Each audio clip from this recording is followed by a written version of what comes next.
So today we want to look at trigonometric functions. So far we've been building up our toolbox of basic derivative rules.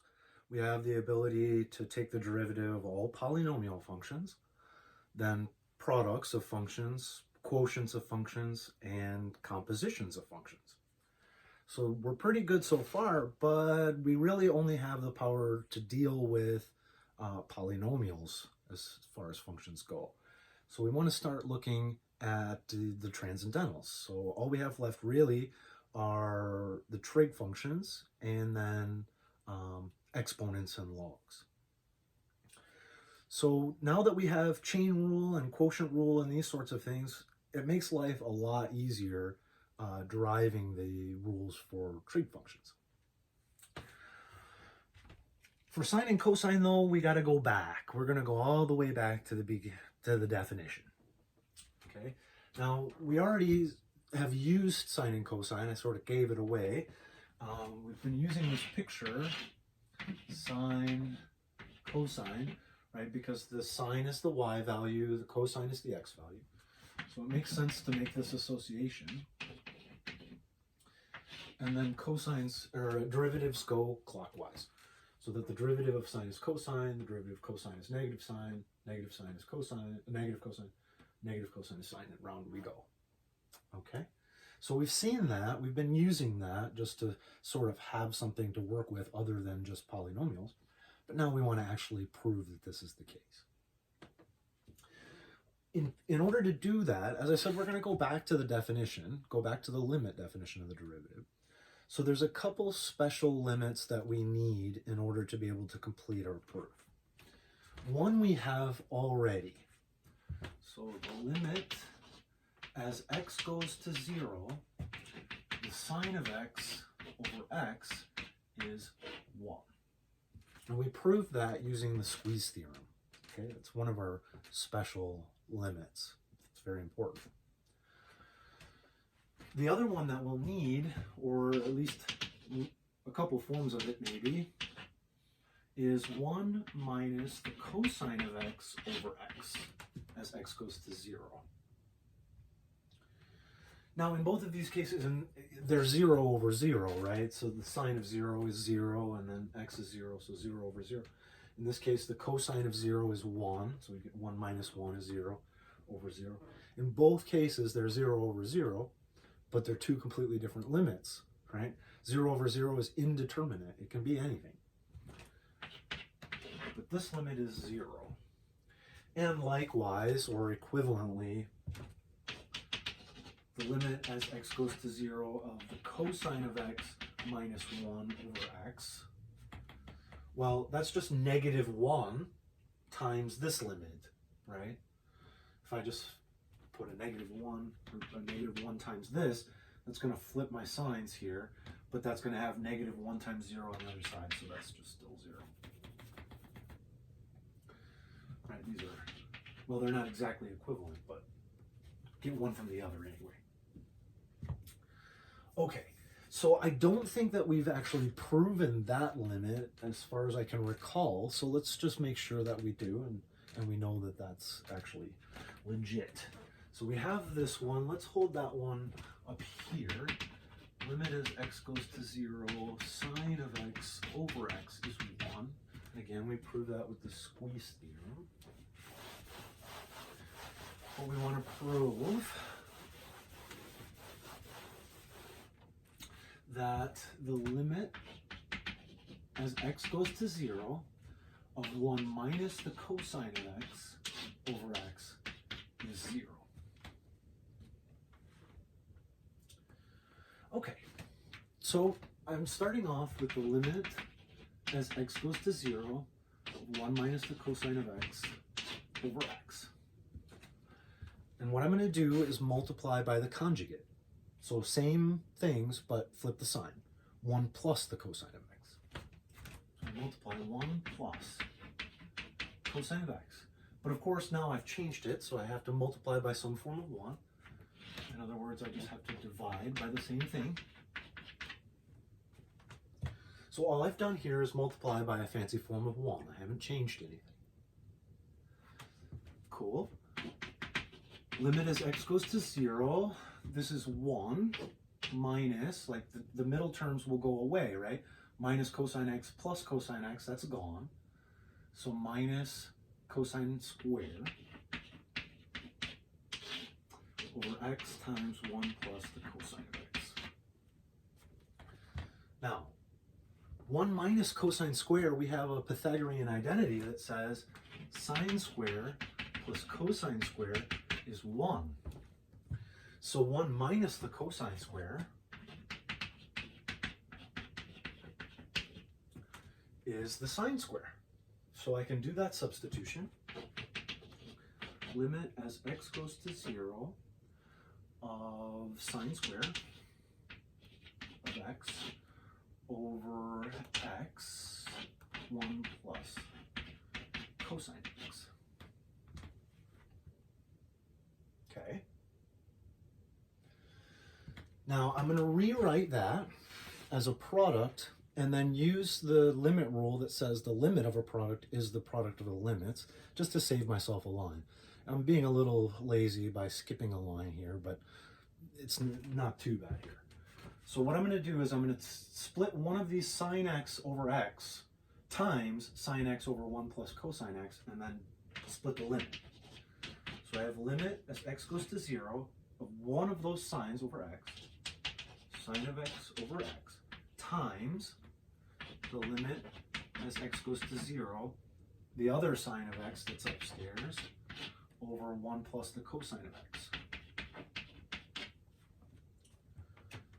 Okay, so if I were to multiply these two back together, I'd still get this back, and then I split that limit apart because the limit of a product is the product of the limits. Cool. So this, we know that's 1.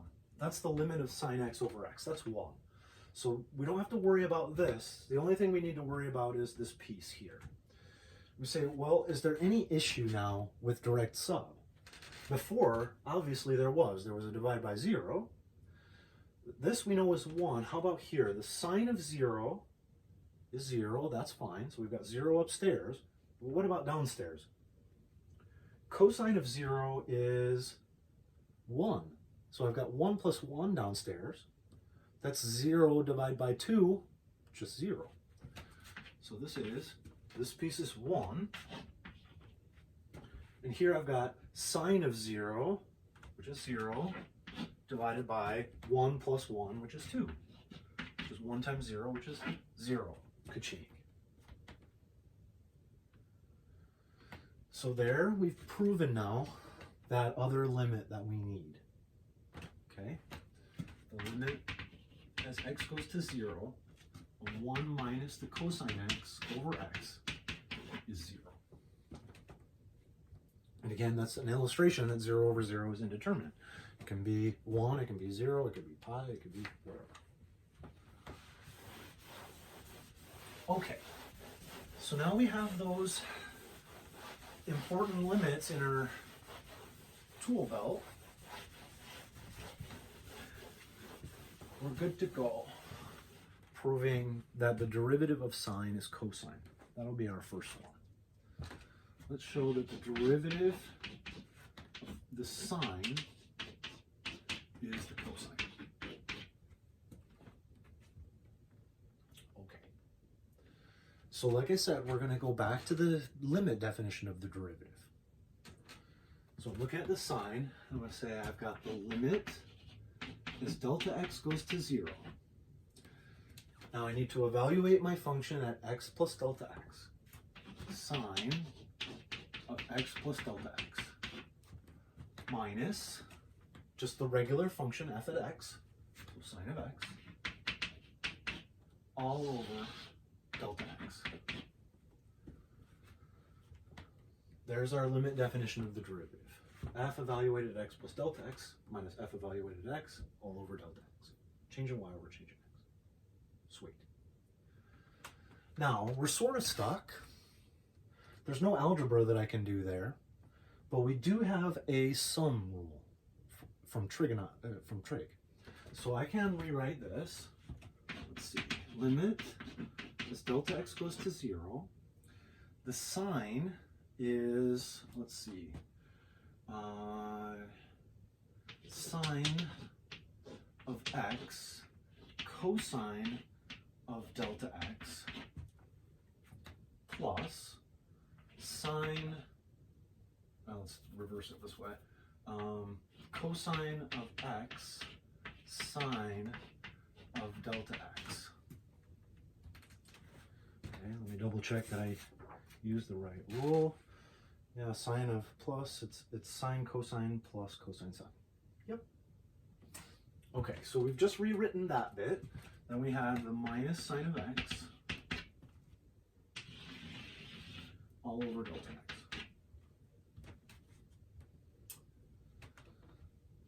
All right, let's see what we've got.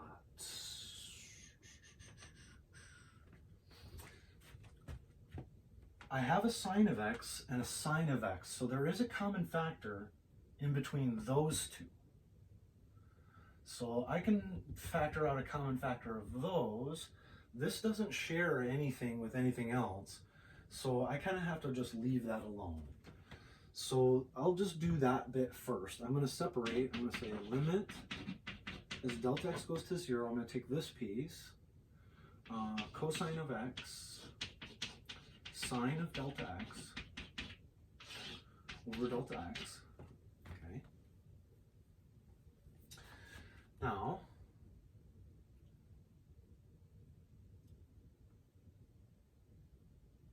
okay, I'll wait. I was going to save myself a line by splitting on the sum, but we'll do it separately. So what I'm doing here is just pulling out a common factor of sine, right?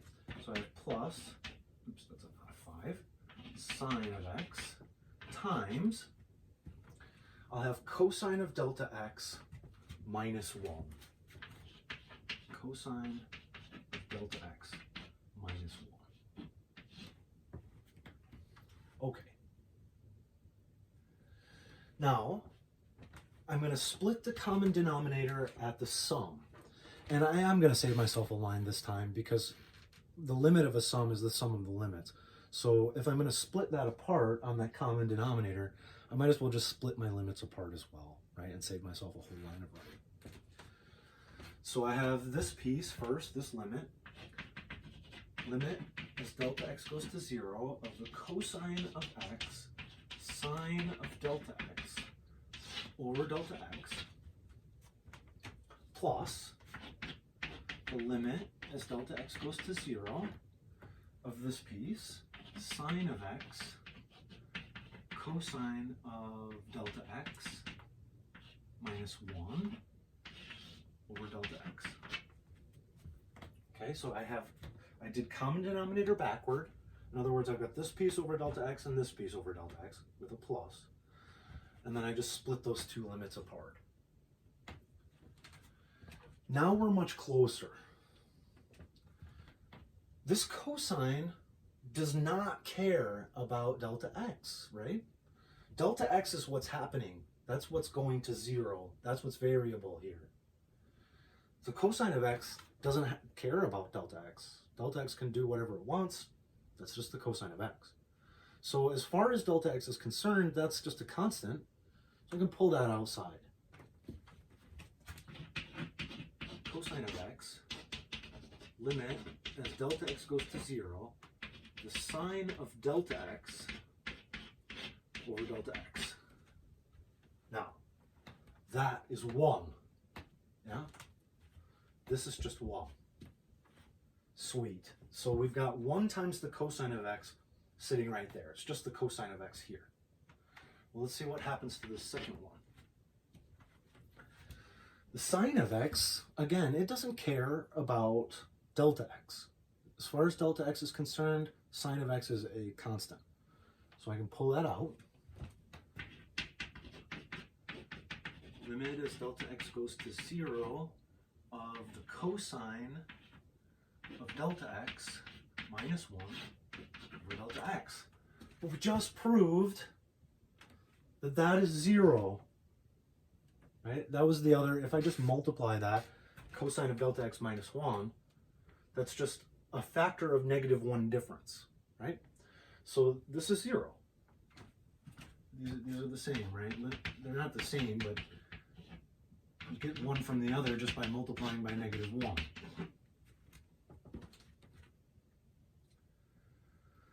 Nice. So let's see. We've got the cosine of x times 1 plus the sine of x times 0. So this is gone, and we're left with cosine of x. And there we've proven it. The derivative of sine of x is the cosine of x.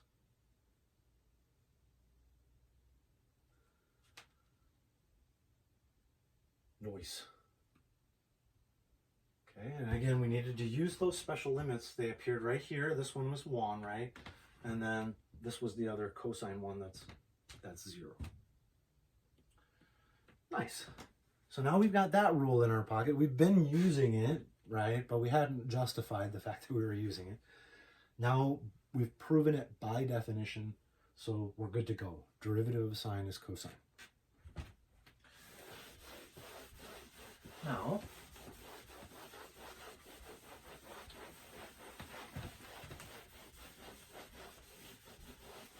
derivative of cosine, very similar proof, very almost identical. It's the same sort of structure. So this time we want to look at the derivative of the cosine.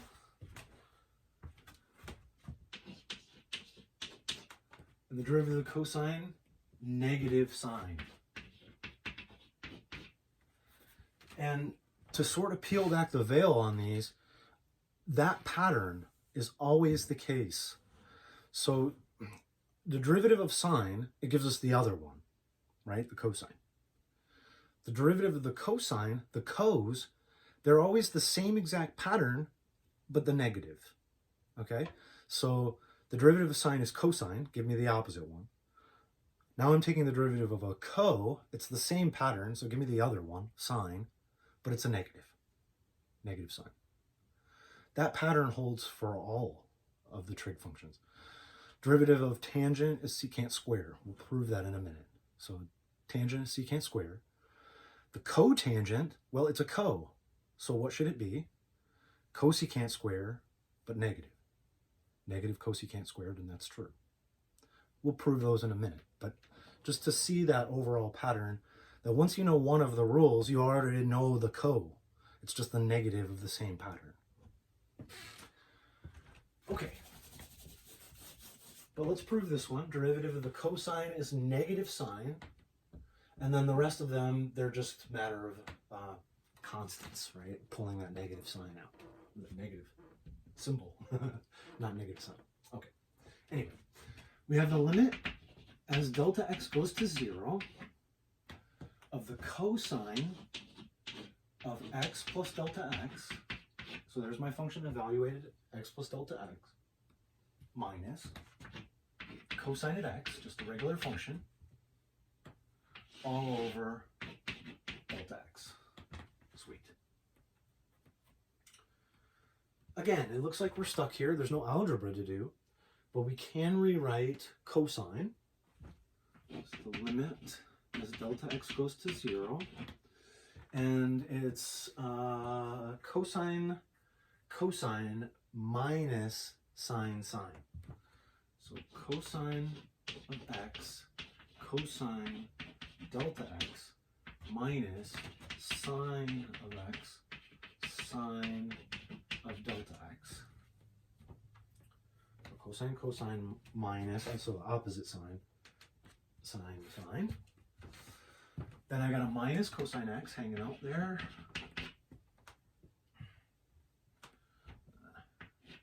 Be consistent. That's all over delta x. Okay.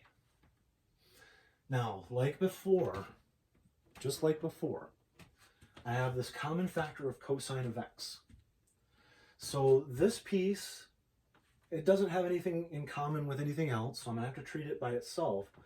But I can pull that common factor of cosine out of that one. So let's say I've got, well, we'll start with this piece. I've got limit as delta x goes to 0, cosine of x times cosine of delta x minus 1 over delta x. Okay. So that takes care of these two pieces. And I'm splitting on that common denominator, right? I'm going to split this and treat that differently. So I'm going to say minus the limit as delta x goes to 0 of the sine of x, sine of delta x over delta x. Now we're in a super duper close situation, almost identical to where we were before. It's just that our signs are flipped around and the positions are flipped around. So here, cosine of x does not care about delta x. As far as delta x is concerned, cosine of x is a constant, so I can pull that out. But cosine of x, limit as delta x goes to 0 of cosine of delta x minus 1 over delta x. But the cosine, or the limit as delta x goes to 0 of cosine delta x minus 1 over delta x, that's 0. So this term is gone. Okay, that's just 0. Now, likewise over here, sine x does not care about delta x. As far as delta x is concerned, sine x is a constant, so we can pull it outside. Minus sine of x times the limit as delta x goes to 0 of the sine of delta x over delta x. But that we know is 1, right? From the top limit. So this is 1. And we just have negative sine x times 1. This zeroed out, negative sine x. And we've proven now by definition that the derivative of the cosine is negative sine.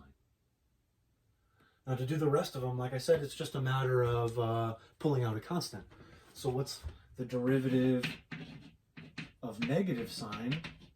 Well, that's negative the derivative of sine. Derivative of sine is cosine, so that's negative cosine here, right? So we just pull that negative out and deal. Likewise, the derivative of negative cosine is negative times the derivative of the cosine. But the derivative of the cosine is negative sine, so it's negative sine, which brings us back to the sine, right? Here, positive. So there we've proven these ones, and that shows that this picture is complete and our derivatives go around like that.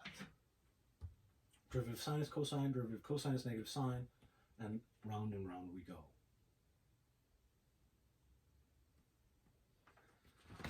Awesome. So we finally have those basic rules proven for derivative of the sine and the derivative of the cosine. Awesome. Now, if we've done sine and cosine, pretty clear what we're going to do next.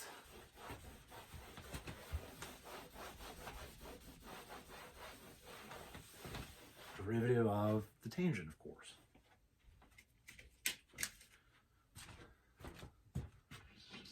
Derivative with respect to x, tangent of x. Okay. Well, just looking at it that way, I have no idea. I mean, just don't know, right? But I can rewrite the tangent by definition as the derivative of the sine over the cosine. Just by definition of what the tangent is. I go, oh, okay, well, I know the definition, or the derivative of sine, that's cosine, and I know the derivative of the cosine, it's negative sine, so I should be able to get this pretty easy with the quotient rule. It's a division, right? Division. So let's use the quotient rule. We've got the derivative of the first, so the derivative of sine, times the cosine,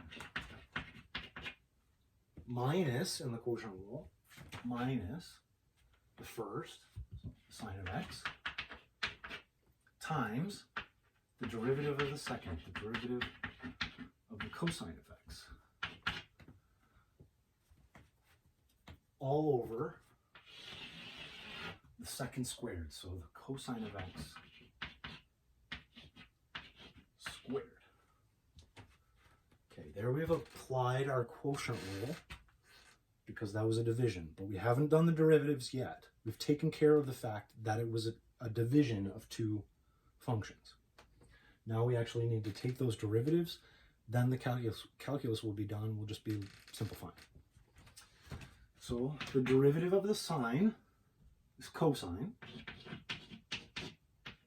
times the cosine minus the sine. Well, the derivative of cosine is negative sine, so it's going to flip that like that. And let's make that cosine squared of x. But this is cosine square plus sine square. Pythagorean identity says cosine squared plus sine squared is just 1.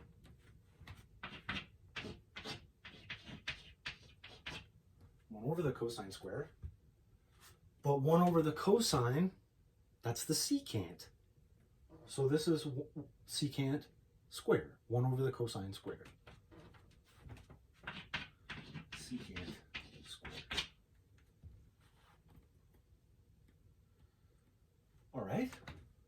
So we've shown that the derivative of the tangent is the secant square of x. We use the quotient rule to do it.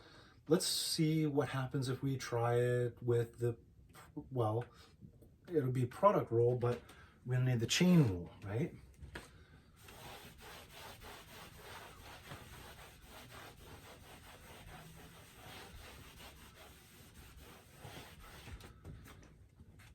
Let's see if we can do it that way.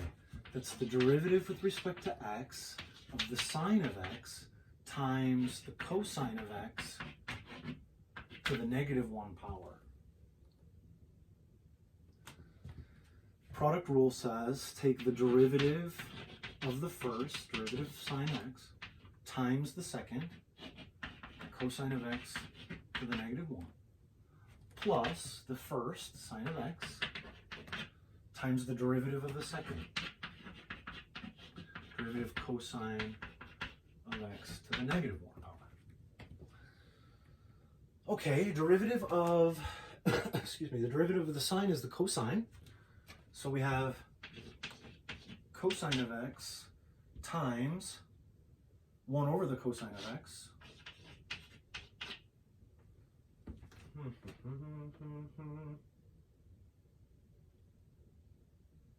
I do something weird? Derivative of the first times the second plus the first times the derivative of the second. Well, let's see. Hang on. I haven't finished. So let's see. We have sine of x. Now, this is chain rule. So negative 1 cosine of x to the negative 2. There I'm doing a power rule on the outside function because I have 1 over the cosine, so it's a 1 over x, x to the negative 1 power. So I've done the derivative of the outside, and I can't forget, multiply by the derivative of the inside. So the derivative of the cosine is negative sine.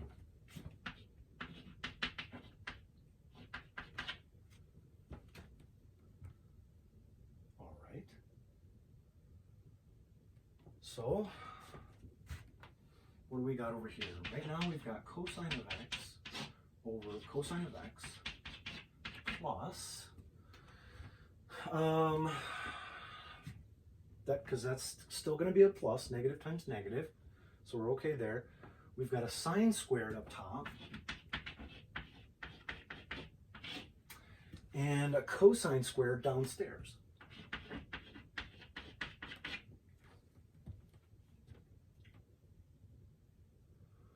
Cool, find a common denominator. Cosine square plus sine square over cosine square.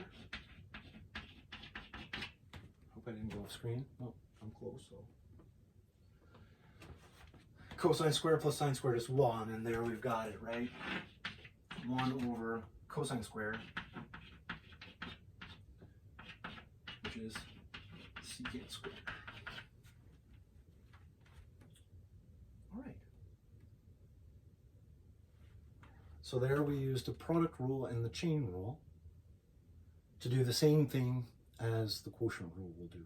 The quotient rule is doing this, but it's taking care of all this chain rule stuff for you, right? We get that cosine squared in the denominator just for free. We don't have to worry about finding common denominators and stuff. But either way, I've seen the application of both methods, and in either case, it came out to be secant squared. Okay, so far we're building, we've got the derivative of the sine is the cosine. The derivative of the cosine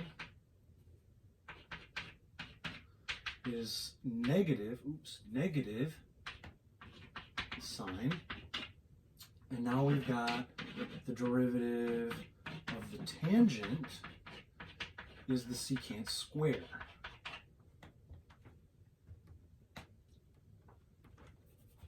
Cool. Well, let's see. The derivative of the cotangent.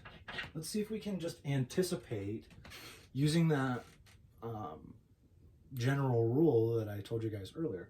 See if we can anticipate what it's going to be. This is a co-function. So it's going to be the same relationship. Tangent and secant, cotangent and cosecant. So I have cosecant squared and the negatives. Negative cosecant squared. So that's what the derivative of cotangent should be. Let's prove it.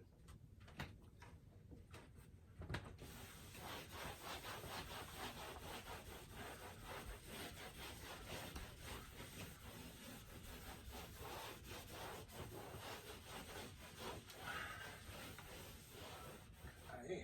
We're trying to find the derivative of the cotangent of x.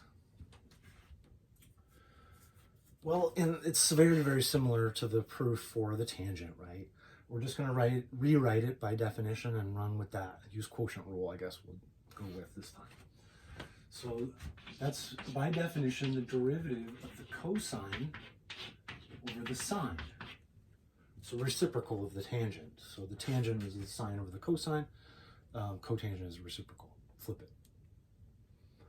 All right, we've got a quotient, so let's use our quotient rule to take care of the fact that that's a division.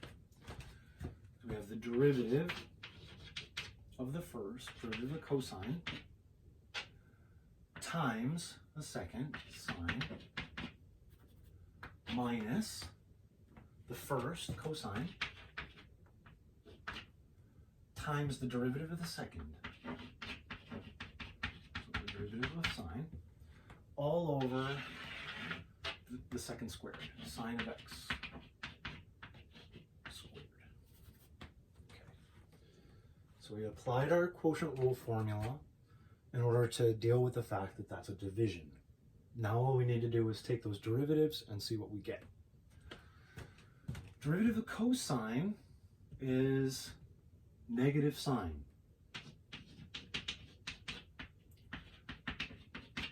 Negative sine x times sine x minus cosine. Derivative of sine is cosine. Over, let's make that sine squared of x. Now, this is sine squared, that's cosine squared, but there's a negative in there. If that was the sum, sine squared plus cosine squared, it would just be 1. So I'll just pull the negative sign out. So I have negative sine squared plus cosine squared over sine squared.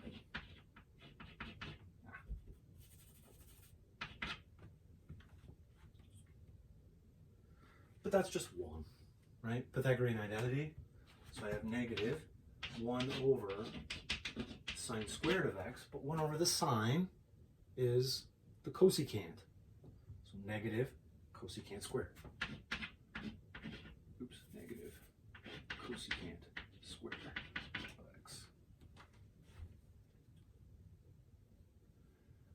Nice, very, very similar sort of proof to the tangent. Use the same. We could do it by product rule and quotient rules, or product rule and chain rule as well. No need to beat a dead horse, I suppose.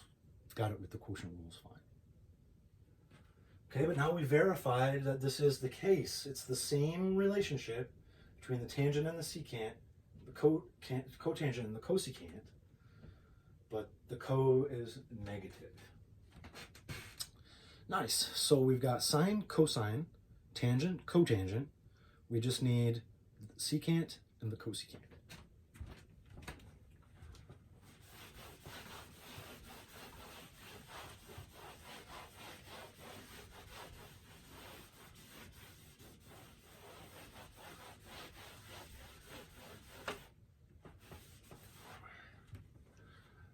All right, let's do the secant first.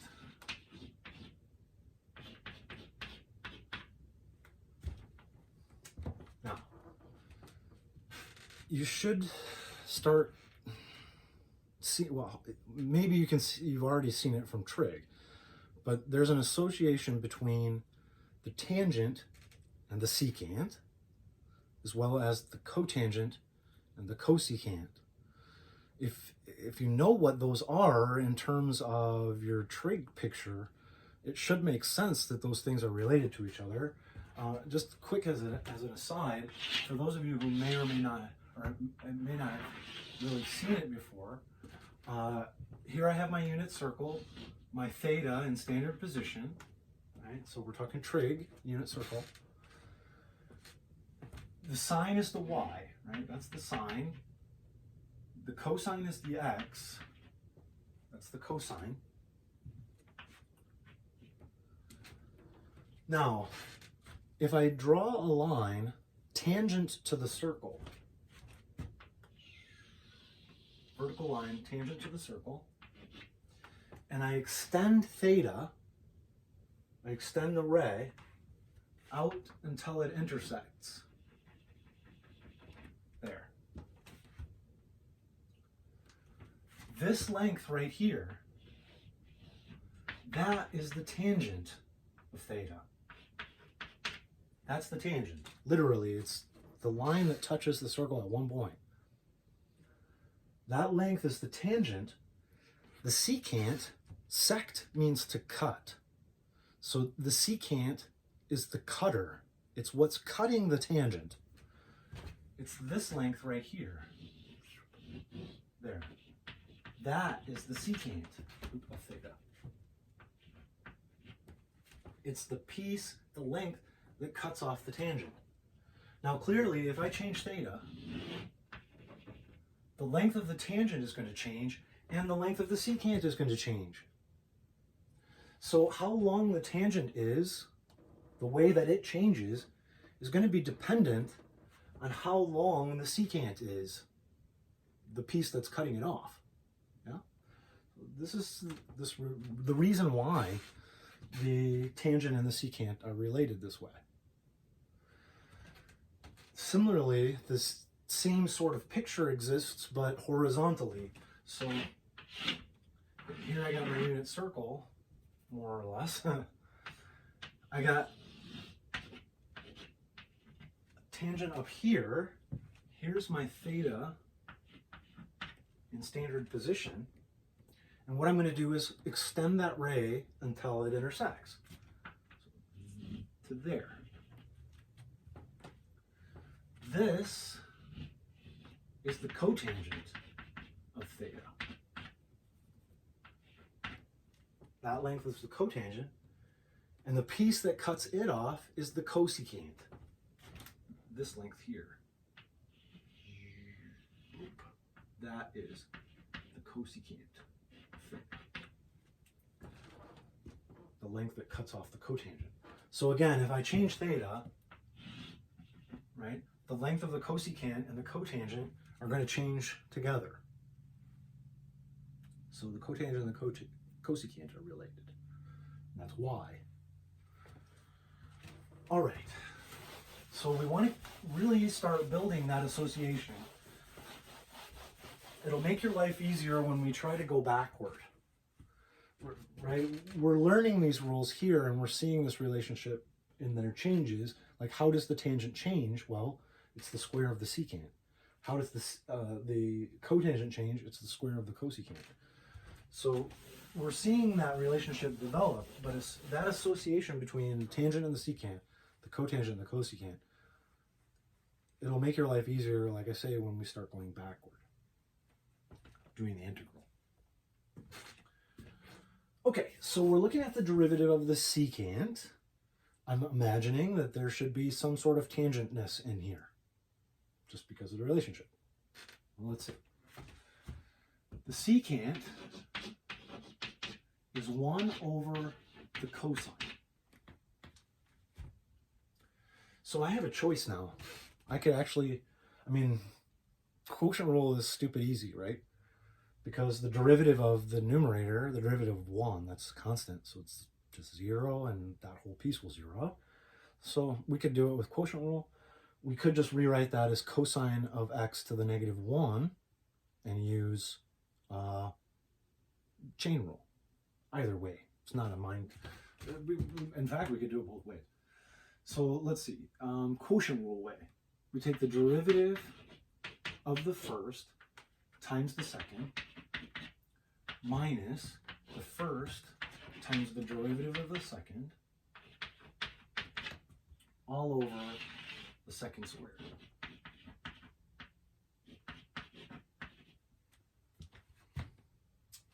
So derivative of 1, this is just 0, minus the derivative of the cosine. Well, that's minus sine, so there's a positive sign upstairs.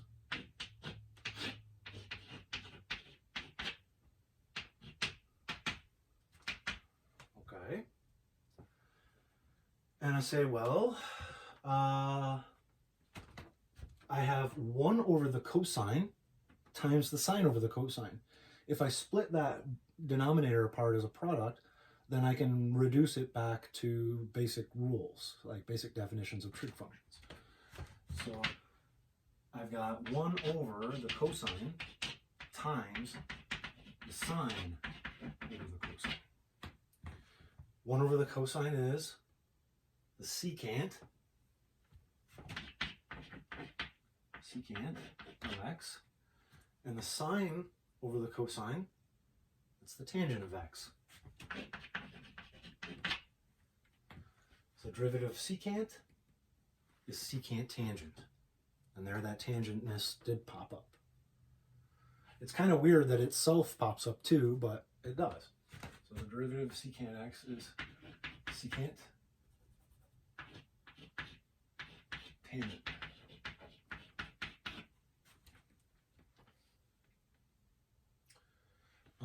Do I have enough space over here? I think I do. Let's save that rule.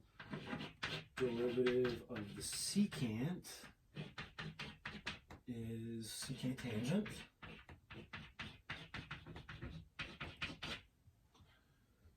And we've got one more rule, the cosecant. I think I have just enough space to write it here. The derivative of the cosecant of x. Well, let's see if we can use that general rule to anticipate what it should be. It's going to have the same relationship. So derivative of cosecant should be cosecant cotangent, but negative. Negative cosecant cotangent. Okay, so the same relationship, but the negative. And let's prove that. That'll be our last one.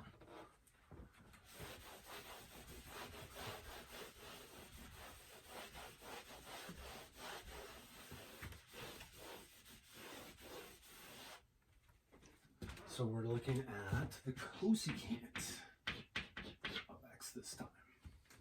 very, very similar to the secant one, right? The derivative with respect to x of 1 over, the sine of x. It's just by definition of what the cosecant is. So we have 1 over the sine of x. We did it quotient rule last time. Let's do a chain rule way this time. So I'll say this is the derivative with respect to x of sine of x to the -1 power. Chain rule, do the derivative of the outside. Ignore that sine of x inside, just treating it as a unit. So I'm doing power. Negative sine of x to the -2, so subtract 1. But chain rule, don't forget, I still need to take the derivative of the inside. Derivative of the sine is cosine.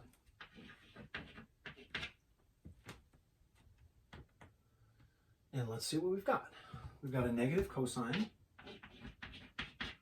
The sine squared drops downstairs. And just like last time, I'm going to split that product apart in order to rewrite it as basic trig functions, right? So we've got negative, let's say 1 over the sine times cosine over the sine. But 1 over the sine is the cosecant, negative cosecant of x. And the cosine over the sine, that's reciprocal of the tangent, right? That's the cotangent. And there we proved it. The derivative of cosecant is negative cosecant cotangent. Same relationship, secant, secant tangent, derivative of tangent is secant squared, and then derivative of cotangent is negative cosecant squared.